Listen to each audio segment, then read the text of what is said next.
పెళ్ళైనా పండగైనా వేడుక ఏదైనా పట్టుచీరల ప్రత్యేక వేదిక వారాహి సిల్క్స్. హలో అక్క, నేను రితికాని. రితికనా? నేను అక్క రితికాని, సతీష్ ఎక్స్. ఎందుకు ఫోన్ చేస్తున్నావు నాకు? ఏమవసరం? ఇంకేం చేయాలనుకుంటున్నావు నువ్వు? అసలు నువ్వు మాట్లాడకపోతే నాకు ఎందుకు కాల్ చేసినావు? నువ్వు ఇంకెంత ఫోన్ చేయకని చెప్పినా నేను నీకు. నువ్వు ఎందుకు ఫోన్ చేస్తున్నావు? నేను మళ్ళీ నీ లైఫ్ లోకి రావాలని అనుకోవట్లేదు అక్క. నువ్వు అన్ని చేసినావు, అయిపోయింది. ఇంకా అయిపోయింది. ఇంకేం చేయాలనుకుంటున్నావు? ఇంకేమైనా ఉందా చేసేది? ఇప్పుడు బజార్ లో పడినా ఇంకెక్కడైనా పెడతామని చూస్తున్నావా? మీరు నా పాప కోసమైనా నేను కొన్ని రోజులు బ్రతకాలి కదా, అట్లా కూడా బ్రతకనియరా ఇంకా మీరు? అక్క నీ లైఫ్ నా వల్లే స్పాయిల్ అయ్యింది. దాన్ని నేను చెయ్యాలనుకుంటున్నాను. నువ్వు తన వల్ల నాకు అవసరం లేదు. నాకు అవసరం మీ ఇద్దరిని వదిలేసిన నేను. మీరు లవ్ బర్డ్స్ లెక్క తిరగండి, నాకు అవసరం లేదు. నేను మీ మధ్యలో ఎంటర్ గాను. అర్థం చేసుకుంటున్నావు? ఇవన్నీ చెప్పు నాకు. అందుకే మోసం చేసిల్లా? నాకంత హృదయం లేదమ్మా, నాకంత హృదయం లేదు. అక్క ఒక్కసారి నేను చెప్పేది విన్నాక. నువ్వు అక్కవతే, నీకు అక్కవతే ఎవరివి అసలు? నువ్వు నాకు ఏమనుకుంటున్నావు? ఏమని మాట్లాడుతున్నావు నువ్వు? ఏమన్నా అనాలి నిన్ను? అసలు నిన్న చెల్లని నేను అనుకోవాలనుకుంటున్నావు? నువ్వేమన్నా అక్కని మానేసి నన్ను పిలవకు. పద్మ గారు నమస్తే అండి. హలో, సారీ అమ్మా, మీ కాల్ మధ్యలోకి వచ్చాము. మేము మధ్యలోకి రాలేదులేండి, ముందు నుంచే. ఎవరండి? నమస్తే అమ్మా, నా పేరు డాక్టర్ కళ్యాణ్ చక్రవర్తి అమ్మా. మేము అందమైన నమస్తే అమ్మా, సుమన్ టీవీ అందమైన జీవితం అనే ఒక కార్యక్రమం ఉంది, మీరు చూసే ఉంటారు.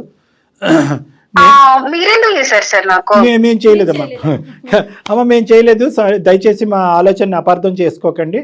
కొద్దిగా ఓపిక 2 నిమిషాలు వింటే మీకు పూర్తిగా అంతా అర్థం అవుతుంది. అప్పుడు నచ్చితే కాల్ ఉంచుదురు కానీ, లేదంటే మాకు చెప్పకుండా కూడా కట్ చేద్దరు కానీ. చెప్పేది విన్నాక నువ్వు అసలు మాట్లాడుతున్నా ఒక్క నిమిషం. రితిక, నువ్వు అక్క అని పిలిచిన, విను అని చెప్పిన, బాగుండండి అని చెప్పిన, ఏదన్నా రామ అంటే బూతులాగా వినిపిస్తుంది అందరికీ. కాబట్టి నువ్వు వచ్చినటువంటి ఉద్దేశం మంచిదైనా కూడా ఈరోజు నిన్ను అక్కడ బ్రేక్స్ వేసి అక్కడ ఆపుతున్నావు. నువ్వు ఏది కూడా కాంట్రిబ్యూట్ చేయడానికి ట్రై చేయొద్దు. ఇది కంప్లీట్గా పద్మగారి ఎరీనాలో ఉన్నటువంటి సబ్జెక్ట్. ఇది ఆవిడ ఇష్టమైతే ముందుకు వస్తుంది, కష్టమైతే విడ్డ్రా అవుతుంది. నువ్వు దయచేసి బతిమాలి ఇంకా పరిస్థితిని ఇంకా హీనంగా చేసేటటువంటి కార్యక్రమం చేయొద్దు. పద్మగారు, మేము అందమైన జీవితం నుంచి నేను డాక్టర్ కళ్యాణ్ చక్రవర్తి, నాతో పాటు జయ గారు ఉన్నారు, సీనియర్ హోస్ట్.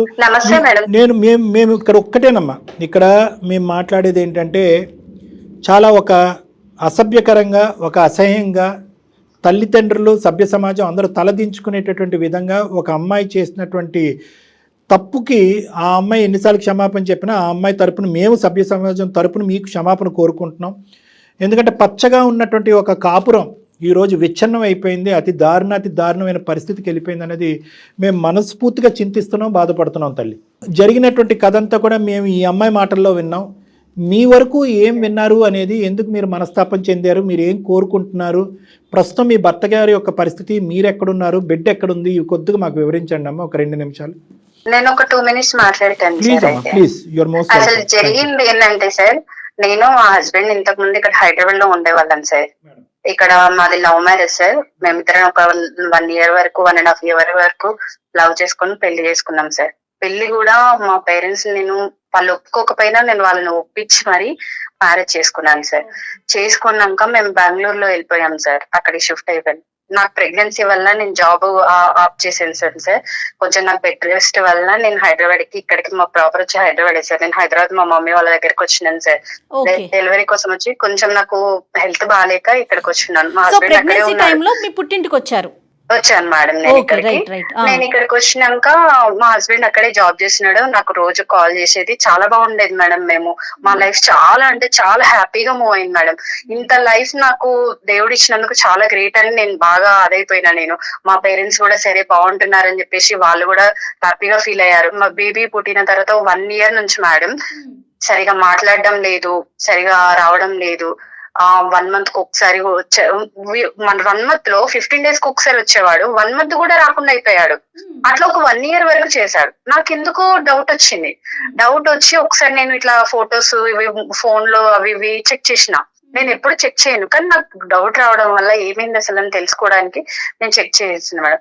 మొత్తం డిలీట్ చేశాడు సార్. డిలీట్ చేస్తే రీసైకిల్ బిన్ లో చూసాను సార్ నేను. ఇవన్నీ చూసిన తర్వాత అప్పుడు నేను ఫస్ట్ అయితే అడగలేదు సార్, సరే ఏం చేస్తాడు ఇంకేం చేస్తాడు అని చెప్పేసి చూసిన, సరే మాట్లాడేమో నాకు తెలియలేదు అనుకుంటుండే కదా అని చెప్పేసి నేను సైలెంట్ అయిపోయినా. అది రోజుకు ఎక్కువ చేసేసి మొత్తం అవాయిడ్ చేసే కాడికి వెళ్ళిపోయాడు. ఇట్లా చేసినప్పుడు నాకు అవసరమా సార్? నేను నిలదీసి అడిగినప్పుడు ఆ అమ్మాయికి తెలిసిందట. తెలిసి ఈయన ఏం చేసిండు, వదిలేసిన, నాకు అమ్మాయితో ఏం సంబంధం లేదు, ఆ అమ్మాయినే నన్ను ఫోర్స్ చేసింది, ఆ అమ్మాయి ఇట్లా. ఇప్పుడు రోడ్డు మీద ఎంతో మంది ఫోర్స్ చేస్తారు, అందరి దగ్గరికి వెళ్తారా సార్? అట్లా చెప్పండి. మీరే బాగా అడిగారు. ఇప్పుడు నా లైఫ్ గురించి ఆలోచించాలి కదా. నేను ఆయన నమ్ముకొని వచ్చిన కదా సార్, నా పేరెంట్స్ ని వదులుకొని. ఇప్పుడు తను రమ్మన్నదని తన దగ్గరికి వెళ్ళిపోతాడు అంటే నేను ఎట్లా కనిపిస్తున్నాను దానికి? అట్లా చేయడం పద్ధతి అవుతుంది సార్. నా సిచ్యువేషన్ నుండి ఆలోచించండి సార్. నా పేరెంట్స్ కి ఏం చెప్పాలి నేను? ఇవన్నీ అంటే మోసం చేయడానిక నన్ను పెళ్లి చేసుకుంది ఆయన? అక్క తను నిన్ను మోసం చెయ్యలేదక్క, నేనే తన. నువ్వు మాట్లాడకు, నాకు టైం ఇచ్చినప్పుడు నేను మాట్లాడుతున్నా కదా, నువ్వు ఎందుకు మాట్లాడుతున్నావు మధ్య మధ్యలో వచ్చి? మాట్లాడకు, నీకు అర్హత లేదు, నాకు అక్క అని పిలవకు. ఇంకొకసారి చెప్తాను, నేను అస్సలే బాగోదు. ఇంకా చాలా చేసినావు నువ్వు, నీ దగ్గర నుంచి నేను చాలా చూసినా, ఇంకా చూసా అవసరం నాకు లేదు అసలు. రితిక, నువ్వు అక్క అనే పిలుస్తుంటే మాకు కూడా ఇరిటేషన్ వచ్చేస్తుందమ్మా. దయచేసి ఆ పిలవకు, అర్థమవుతుందా? వద్దు మేడం, ప్లీజ్, నాకు వద్దు. తనతో మాట్లాడే ఉద్దేశం నాకు అస్సలే లేదు. అసలు తను వస్తే మాత్రం నేను వెళ్ళిపోతా. ఇప్పుడు ఇక్కడ వచ్చి కాల్లో ఉండను నేను అసలు. రితిక, నువ్వు కొంచెంసేపు సైలెంట్ గా ఉండాలి. Okay madam. ఇట్లా చేసిండ్రు సార్ వాళ్ళు. సరే, ఆ అమ్మాయి ఫోర్స్ చేసిందంట సార్. ఫోర్స్ చేస్తే నువ్వు ఎట్లా వెళ్తావు? నేను కూడా ఇంకొక అబ్బాయిని చూసుకుంటా సార్. అలాంటి మాటలు ఎందుకులేమ్మా? ఏం సమాధానం చెప్పాలో కూడా మాకు బోధపడట్లేదమ్మా, అంటే అర్థం కావట్లేదు. అంటే సార్ మీరే అట్లా అంటే నా సిచ్యువేషన్ లో ఉండి ఆలోచించండి సార్. ఒక అమ్మాయిగా నేను ఇట్లా నా పాపను పట్టుకొని, ఇప్పుడు సార్ నాకు ఇవన్నీ అవసరం లేదు సార్. నా బేబీని నేను పెంచుకోలేనా? తను నాకు అవసరమా? ఆయన చేసిందని చెప్పేసి ఆయన అదిలో పడిపోయి నా బ్రెయిన్ కొన్ని రోజులు పని చేయలేదు సార్. నాకు ఏం చేయాలో కూడా అర్థమైతే లేదు. నేను పిచ్చిదాన్ని అయిపోయినా. అమ్మా ఇక్కడ ఏంటంటే, అమ్మ ఇక్కడ నేను ఇలా చెప్తే మీకు నచ్చదు, మీరున్న హీట్లో మీకు జరిగినటువంటి అన్యాయంకి ఏం చెప్పినా కూడా మీకు అది బ్రెయిన్కి ఎక్కకపోవచ్చు. ప్లస్ నెంబర్ 1, నెంబర్ 2 ఏంటంటే, మీ స్థానాన్ని మీరు నమ్మి మీరు ఇంటిగ్రిటీకి ఒక ఇంపార్టెన్స్ ఇచ్చారు, వ్యక్తిత్వానికి ఇంపార్టెన్స్ ఇచ్చారు. ఒక ఆడపిల్ల ఎవరో రోడ్డు మీద పోయేటటువంటి అమ్మాయి నేను చచ్చిపోతాను, నువ్వు నన్ను ప్రేమించంటే వెళ్ళిపోయి ఒక భర్త వెళ్ళిపోయి ఉండిపోతాడు. ఇలాంటి ప్రశ్నలకి దేనికి కూడా మా దగ్గర సమాధానం లేదు. దేనికి కూడా మా దగ్గర సార్ ఎలా ఉంటాయి చెప్పండి? చేసేది కరెక్ట్ అయితే మనం కరెక్ట్ అనుకోవచ్చు సార్. కానీ ఈ రోజు పద్మ, ఈ రోజు అది వాళ్ళు చేసింది ఏం కరెక్ట్ కదమ్మా. ఇంకా పచ్చిగా చెప్పాలంటే బూతు పని అది. ఓకేనా? అతను ఈ అమ్మాయి 70% చేస్తే మీ ఆయన 30% చేసాడు. నోట్లో ఏలు పెడితే కొరకన బ్యాచ్ కూడా కాదు. ఇలా ఒక ఆడపిల్ల వచ్చి పరిచయమైనటువంటి కొన్ని రోజులకే ఫ్రెండ్షిప్, రిలేషన్షిప్ అని చెప్పి నా మెడమే కత్తి పెట్టిందే, నాతో పాటు కాపురం చేస్తావా, సస్తావా, సీక్రెట్ గా 2 భార్యల కింద ఉందాము అని ప్రపోజల్ చేస్తుంది అంటే కనుక అతను గర్జించి అడిగేటటువంటి ధైర్యం లేకపోతే మిమ్మల్ని వచ్చి అడుగుతుంటే కనుక మీరు చీపురు కట్ట తిరగేసి 2 వాయించి ఉండేవారు కదా. అప్పుడే ఈ అమ్మాయిని సెట్ అయిపోయి ఉండదు మొత్తం అంతా. అలా చెప్పకుండా అయిపోయిన తర్వాత స్టార్టింగ్ లో అంటున్నాను, మీ భర్త కూడా ఈక్వల్ గా తప్పు ఎక్కడ చేశాడు అనే మాట ఎందుకు అంటున్నానంటే, స్టార్టింగ్ లోనే నిజంగా అతని మీద వాడు ఇట్లా మోసం చేసినాక వాడు ఊసే వద్దు సార్ మనకి. నువ్వు వాడంటావో వీడంటావో నాకు తెలియదు కానీ మనసు విరిగిపోయింది. వద్దు సార్, అట్లాంటి వ్యక్తులకి విలువ ఇయ్యని అవసరం లేదు మనము. అమ్మ నువ్వు ప్రేమించి నువ్వు పెళ్లి చేసుకున్నటువంటి భర్త గురించి నీకంటే నేను ఎక్కువ మాట్లాడలేను. అతనితో అసలు వాస్తవానికి నేను మాట్లాడలేదు, చూడలేదు, మీరిద్దరు చెప్తుంటేనే వింటాం. కానీ ఈ అమ్మాయి పరిచయం అయ్యేంత వరకు నేను మిమ్మల్ని కలపాలి లేదంటే ఖచ్చితంగా ఆ ఉద్దేశంతో నేను ఇక్కడ దిగలేదు. At the end of the day నేను మాట్లాడినటువంటి విధంగా నాకున్నటువంటి ఉద్దేశం నీ మనసులో ఎవరన్నా మాట్లాడారో లేదో నాకు తెలియదు. కాబట్టి ఒక్కసారి ఆ ఆప్షన్స్ అనేటటువంటిది, ఆ పాయింట్స్ అనేటటువంటిది, జీవితానికి సంబంధించినటువంటి ఆ బిడ్డకి సంబంధించిన భవిష్యత్తు గురించి కొన్ని అంశాలు నేను చెప్తానమ్మా. అవి నీ మనసుకు అత్తుకుంటే కనుక ముందుకు అడిగాయి, లేదంటే నువ్వు ఎక్కడైతే నిలబడ్డావో అక్కడే నిలబడు. నువ్వు ఈ అమ్మాయిని చూసుకుని మీ భర్తని ఇంకో 2 రెట్లు ఎక్కువ అసహించుకోవద్దు. ఈ అమ్మాయి డిలీట్ అయిపోయింది, అర్థమైందా? ఈ అమ్మాయి డిలీట్ అవ్వకపోయినా కూడా ఈ అమ్మాయిని ఖచ్చితంగా సొసైటీకి ఈ అమ్మాయి ఒక చీడపురుగు కింద ఉండకుండా ఈ అమ్మాయి మానసిక పరిస్థితి సరిచేసేటటువంటి ప్రయత్నం పూర్తి స్థాయిలో నేను చేస్తాను అనేటటువంటి విధానంగా నీకు వాగ్దానం చేస్తాను. ఈ అమ్మాయి కళ్ళ ద్వారా, ఈ అమ్మాయి మాటల ద్వారా, ఈ అమ్మాయి చేసిన పనుల ద్వారా నీ భర్తను చూడద్దు. నువ్వు ఎవరినైతే కనుక అసలు సిసలుగా ప్రేమించావో, నమ్మేవో, పెళ్లి చేసుకున్నావో, ఈ అమ్మాయి దూరేంత వరకు ఎంత చక్కగా మీ కుటుంబం ఉందో ఆ అబ్బాయి గురించే ఆలోచించమంటున్నాను. ఆ సతీష్ గురించే నేను ఆలోచించమంటున్నాను. ఇదంతా కూడా నేను ఒక బ్యాడ్ ఫేస్ కింద వర్ణిస్తానమ్మా. లేదండి, సతీష్ యొక్క ఆలోచనలో కూడా బలహీనత ఉంది. ఈ అమ్మాయి కాదు, అంతకుముందు కూడా అతని వ్యక్తిత్వంలో లోపాలు ఉన్నాయి, చాలా వీక్నెసెస్లో చాలా సందర్భాల్లో వేరే ఆడపిల్లలు కూడా ఇతన్ని ట్రాప్లోకి వెళ్ళాడని అనుకుంటే వేస్ట్. చరిత్ర చెప్పట్లేదు. నువ్వు తప్ప అతని జీవితంలో ఎవరూ లేరు, నిన్నే ప్రేమించాడు, స్వచ్ఛంగా పెళ్లి చేసుకున్నాడు, హ్యాపీగా బిడ్డను కానీ హ్యాపీగా ఉన్నారు. ఈ అమ్మాయి మామూలుగా పీడీ కాదమ్మా, personality disorder, narcissistic personality disorder అంటారు. వీళ్ళు ఎలాంటి భయంకరమైనటువంటి అంటే 100 మందికి ఇలాంటి ఆడపిల్లలు 3 ఉంటాయి. వీళ్ళే సమాజంలో జరిగేటటువంటి ఈ హత్యలు, ఆత్మహత్యలు ఇలాంటి వాటికని ప్రధానమైనటువంటి కారకులు. ఇప్పుడు ఈ విపరీతంగా న్యూస్ స్టోరీల్లో చూస్తున్నా చూడండి, ఎక్కడ ఉన్న అమ్మాయి మా జీవితంలో దూరింది, సర్వనాశనం చేసింది, నా మొగుడిని చిక్కుపోయింది, వీళ్ళందరూ కూడా ఈ narcissistic personality disorders, border line personality disorders అంటారు. వీళ్ళకి ఏంటంటే వీళ్ళు ఏదన్నా పట్టుకుంటే కనుక 600 100 వాళ్ళు పట్టు మాత్రం వదలరు. ఈ అమ్మాయి వెనకట్ల పడినటువంటి మగాళ్ళు ఎంతోమంది ఉన్నారంట, ఆ లిస్టు మనకు అనవసరం. కానీ మీ ఆయన మామూలుగా రెసిస్ట్ చేయలేదు. ప్రతిరోజు అతని మెడ మీద కత్తి పెట్టడం కాదు కానీ తన మెడ మీద కత్తి పెట్టుకుని అతను అక్కడే కూర్చోపెట్టింది, భయపెట్టింది. మీ ఆయన ఎక్కడ భయపడ్డాడు అంటే కనుక, అరే ఇంత సాఫీగా మన ప్రయాణం జరుగుతుంది, ఇదేదో నా మట్టుకు నేనే ఇది తుంచేద్దాం, తీసేద్దాం, డైల్యూట్ చేసేద్దాం, నా మట్టుకే నేను డీల్ చేద్దాం, ఇది నా వైఫ్కి చెప్తే కనుక ఇంకా అపార్థం చేసుకుంటుందనే ఉద్దేశంతో ఏంటంటే రోజులు వారాలైనవి, వారాలు నెలలైనవి. సో వీళ్ళ రిలేషన్షిప్ అప్పటికే ఏంటంటే వీళ్ళిద్దరు ఒక బలహీనమైన క్షణంలో ఆ విధంగా కూడా ఫిజికల్గా కూడా ఇది అయిపోవడంతో అతను భయపడటం మొదలుపెట్టి సింగిల్ హ్యాండెడ్గా ఈ అమ్మాయిని తప్పించడానికి ప్రయత్నం చేసి పెద్ద తప్పు చేశాడు. మామూలు ఒత్తిడి పెట్టలేదమ్మా మీ భర్త మీద. ఈ అమ్మాయి గురించి నేను మాట్లాడతాను, నువ్వు డైరెక్ట్గా క్లినిక్కి వస్తే కనుక ఈ వ్యక్తిత్వాలు ఎలాగే ఎంత మంచి వ్యక్తినైనా కూడా ఎలా బొట్టులో వేసి ట్రాప్ చేసి జీవితాలను సర్వనాశనం చేస్తారు. ఇలాంటి అమ్మాయిలు నా దగ్గర ఎంతోమంది ఉన్నారు. వీళ్ళు కాలు తొక్కేస్తారు, తర్వాత సారీ చెప్తారు. బాధ ఎవరిది? మీ ఆయనది తప్పు ఉంది కాదనట్లేదు, కానీ ఎంత శాతం తప్పు ఉంది అతని గురించి నీకు ఎంతవరకు తెలుసు? ఇప్పుడు అతని పరిస్థితి ఎలా ఉందో నాకు తెలియదమ్మా. ఈ అమ్మాయి కూడా చెప్పలేకపోతుంది. నీకైనా తెలుసా మీ ఆయన పరిస్థితి ఎలా ఉందో? అంటే ఇట్లా కొన్ని వ్యసనాలకి అలవాటు పడ్డాడని, డ్రింక్ చేస్తున్నాడని, హెల్త్ బాగా ఖరాబ్ అయిపోయిందని తెలిసింది సార్. నాకు కూడా చాలా సార్లు వచ్చి నన్ను బ్రతిమలాడిండు సార్, కానీ నేను కాంప్రమైజ్ కాలేకపోయాను కూడా. నేను వద్దు అని ఇంకా డిసైడ్ అయిపోయాను సార్. ఆయన పట్ల ఏమి ఇంకా ఆలోచించదలుచుకోలేదు నేను. అది నువ్వు ఆలోచించద్దు అంటే నేను ఆ మనిషిని చూడలేదు, ఆ మనిషితో మాట్లాడలేదు కాబట్టి నిన్ను ఒకే ఒకటి సిన్సియర్గా ఆనెస్ట్గా ఒక మనసున్న మనిషిగా నిన్ను ఒకే ఒక పాయింట్ అడుగుతున్నానమ్మా. నిజంగా అతని తప్పుని అతను రియలైజ్ అయ్యి నీ కాలమే పడ్డాడా? అవును సార్. ఒక్క తప్పిదం జీవితంలో, ఒక్క తప్పిదం, అది కూడా ఇట్లా చేసినాక నేను ఎట్లా ఆయనని యాక్సెప్ట్ చేయాలి చెప్పండి సార్? ఆయన తప్పుని నేను ఎట్లా ఒప్పుకోవాలి? ఇంకా ముందట కూడా చేయడానికి నాకు గ్యారెంటీ ఏంటి సార్? ప్రేరేపించబడిన సార్ చెయ్యడు అక్క, నువ్వు వదిలేసిన అవసరం లేదు, అవసరం లేదమ్మా, నాకు అవసరం లేదు. విస్తరలో అన్నం అంటే వడ్డించిన తర్వాత నువ్వు వచ్చి తూ అని అంటున్నావు. అమ్మా రితిక, నువ్వు మాట్లాడద్దు. నువ్వు ఇస్తావా సర్టిఫికెట్ మారేడని? వాళ్ళని కలపమంటావా వద్దంటావా? కలపమని చెప్తున్నా. తనకి మన హస్బెండ్, తన వైఫ్ అంటే చాలా ఇష్టం తనకి, అది నాకు తెలుసు సార్. నువ్వు తెలుసుకొని ఎట్లా చేస్తే బాగుంటదని చేసినావు కదా ఇన్ని రోజులు. తను చూస్తారని నేను ఎక్స్పెక్ట్ చేయలేదు సార్. సర్లే నువ్వు పాత స్టోరీ మళ్ళీ సినిమా తిప్పద్దు కానీ నీ వ్యక్తిత్వం గురించి తర్వాత మాట్లాడుకుందాం. అమ్మ ఈ అమ్మాయితో అసలు జోక్యం లేదమ్మా. అమ్మ ఈ అమ్మాయి అసలు ప్రస్తావన వద్దు. మీ ఆయన మారేడా లేదా అనేటటువంటిది ఈ అమ్మాయికి ఏం తెలుసు? పిచ్చిమోహం. ఈవిడ ఏదో పట్టుకుని ఏదో ఎలాడుతూ అందరి జీవితాలు నాశనం చేస్తుంది. ఆ అమ్మాయితో చాలా పని ఉంది మాకు, తర్వాత చెప్తాను నేను అది. నాకు నీ వరకు మాత్రం నీ భర్త ఈరోజు అతని పరిస్థితి ఏమీ బాగాలేదు అని అంటున్నావు.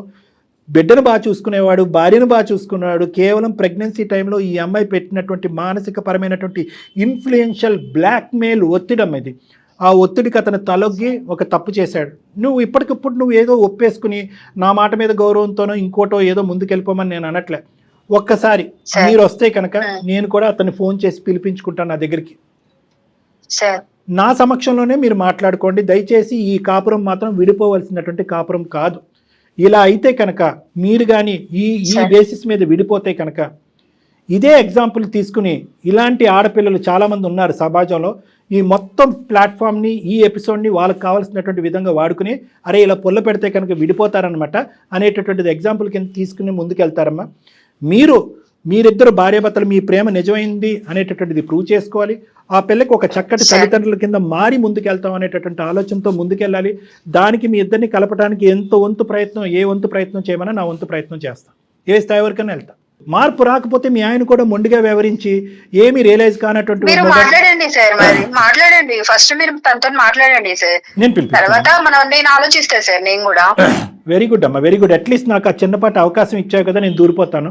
నేను అనేది ఏంటంటే అతనికి ఫోన్ చేస్తాను, అతనికి ఫోన్ చేసి నా క్లినిక్ పిలిపించుకుని నేను మాట్లాడతాను.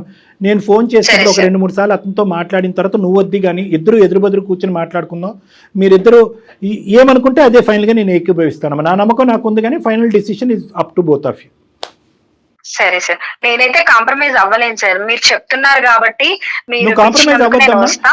మాట్లాడతాను సార్, నా వర్షన్ కూడా నాకు ఉంటది కదా సార్, మాట్లాడినప్పుడు అవి కూడా చెప్పగలుగుతా నేను. పద్మ గారు ఒక్క మాట అమ్మా, ఒక్క మాట. మీరు చెప్పేది 100% కరెక్టే, కానీ డాక్టర్ గారు మేము ఏం చెప్తున్నాం, మీరు అసలు ఒకసారి రండి, ఆ తర్వాత మీరే డెసిషన్ తీసుకోండి. సరే మేడం, మీరు చెప్తున్నారు కదా మేడం. నీ మాట మీద నీ నమ్మకం నీకుందమ్మా, నా ఆలోచన నా అనుభవం మీద నాకు నమ్మకం ఉంది. ఈ రెండు కలిపి ఎక్కడి వరకు వెళ్తాయి అనేది మనం మ్యాచ్ చేసుకుని చూద్దాం. మిగతాది భగవంతుడి చేతిలో వదులుదాం. ఏమ్మా ఆ బిడ్డ భవిష్యత్తు చేతిలో అంతే వదిలేయాలి. ఇప్పటి నుంచి అయితే తను అయితే నాకు కాల్ చేయదు సార్, అది శూర్పణఖ సార్, శూర్పణఖ అది నాకు కాల్ చేయదు సార్, ప్లీజ్ సార్ మీరు దయచేసి దాంతో ఇంకోసారి తను మాత్రం మాట్లాడిపోవద్దు. మీకే కాదు ఎవరికి కాల్ చేయదు. ట్రై చేస్తున్నా, నాకు అవసరం లేదు, నువ్వు వచ్చినావంటే నేను కలవను ఇంకా కూడా నాకు అవసరమే లేదు, నాకు అవసరం లేదమ్మా. ఓకే అండి పద్మ గారు ఆవిడ మీకు కాల్ చేయదు, మీరు కట్ చేయండి, మీతో నేను మళ్ళీ మాట్లాడతాను. థ్యాంక్ యూ సో మచ్ అండి. థ్యాంక్ యూ అండి, థ్యాంక్ యూ. మా మాట విన్నందుకు ధన్యవాదాలు. అమ్మ రితిక నువ్వు ఉన్నావా? ఉన్నాను మేడం. ఏం మాట్లాడుతున్నావే తల్లి, నీకు అసలు కొంచెమన్నా ఉందా? అర్జెంటుగా నువ్వు కలవాలేమో డాక్టర్ గారిని. ఏమో నీకు వేరే ప్రోగ్రామ్ పెడదాం. ఒక్కసారి అసలు ఈ అమ్మాయిని చూడాలండి డాక్టర్ గారు మీరు ఫస్ట్. అమ్మ నీ స్థానం ఏంటనేది నీకు అర్థమైంది కదా రితిక, నువ్వు ఎక్కడ నిలబడాలో అక్కడ నిలబడాలి, మార్పు అనేటటువంటిది రావాలి. మీ తల్లిదండ్రుల సమక్షంలో నీకు కూడా నేను తీసుకొచ్చి కౌన్సిలింగ్ చేయించాలి, వాళ్ళని కూడా నిన్ను కొద్ది గ్రిప్లో పెట్టుకోవాలి. నిన్ను ఇలా అయితే మాత్రం ఒంటరిగా ఉండకూడదు. నువ్వు ఏ ఊరు వెళ్తే ఆ ఊరికి మీ తల్లిదండ్రులు కూడా వెళ్ళాలి. అక్కడ ఏ సైకియాట్రిస్ట్ సైకాలజిస్ట్ ఉంటే వాళ్ళ దగ్గర కౌన్సిలింగ్ చేసుకోవాలి. అర్జెంటుగా నీకు ఒక మగాడిని ఇచ్చి పెళ్లి చేయాలి. ఈ ఎజెండా అంతా నిండేంత వరకు దయచేసి ఈ కౌన్సిలింగ్, ఈ మానిటరింగ్, ఈ సూపర్విజన్ లూప్లోంచి మాత్రం బయటికి రాకమ్మా. నీకు సత్కోటి వందనాలు. నువ్వు ఈ రోజు ఏదైనా మంచి పని చేసావు అంటే కనుక ఈ పరిస్థితిని మా వరకు తీసుకొచ్చి వాళ్ళని కలపటం అనేటటువంటి దానికి మేము ధన్యవాదాలు హర్షిస్తున్నాం. ఆ ఒక్కదాని వల్ల మేము చాలా హ్యాపీగా ఫీల్ అవుతున్నాం. ఇది కూడా నువ్వు చేసి ఉండకపోతే కనుక అసలు నేను ఇంకా సమాజం మేము ఇంకెంత చెదిరించుకుని అసహించుకునే వాళ్ళం. తప్పకుండా నువ్వైతే మాత్రం డాక్టర్ గారిని కలవాలమ్మా. Okay madam. అమ్మ దయచేసి నువ్వు మాత్రం వాళ్ళ జీవితాన్ని ఉద్ధరించే కార్యక్రమం ఏం చేయకు, ముందు నీ జీవితం ఏదో నువ్వు చూసుకో. అర్థమవుతుందా? అర్జెంట్ గా డాక్టర్ గారిని కలవండి. మళ్ళీ అది వదిలేసాయి, నీకు దండమే తల్లి. ముందు అసలు వాళ్ళిద్దరిని వదిలే, వాళ్ళ జీవితం వాళ్ళు బతుకుతారు. ముందు నీ గురించి నువ్వు చూసుకో. వాళ్ళిద్దరు కలిస్తే వెళ్ళకపోవడం కాదు కదమ్మా, వాళ్ళు కలవకపోయినా అది నీకు అనవసరం. నువ్వు చెప్పాల్సింది చెప్పా, మేము చేసే ప్రయత్నం మేము చేసావు. వాళ్ళిద్దరి దగ్గర నుంచి నువ్వు దూరంగా ఉండు. అన్ని పెళ్ళైన జంటల దగ్గర నుంచి దూరంగా ఉండు. నువ్వు మీ పేరెంట్స్ నెంబర్లు పెట్టి తల్లి నాకైతే. బాయ్ అమ్మా, బాయ్, థ్యాంక్ యూ. అర్జెంటుగా ఈ పిల్లతో కాదు డాక్టర్ గారు మాట్లాడాలి, తల్లిదండ్రులతో మాట్లాడాలండి అమ్మాయికి. ఎందుకంటే మనం ఇంత కోపంగా మాట్లాడినా తన వర్షన్ ఎక్కడ మార్చుకోవట్లేదు. చూసారా, అదేంటి మీరు నన్ను అట్లా అంటున్నారు అన్నట్లా, అంటే తనకి నిజంగా ఏదో ఇబ్బందులోనే. చూద్దాం మేడం, ఇది అది రెండు చేద్దాం తప్పకుండా డాక్టర్ గారు. నమస్తే.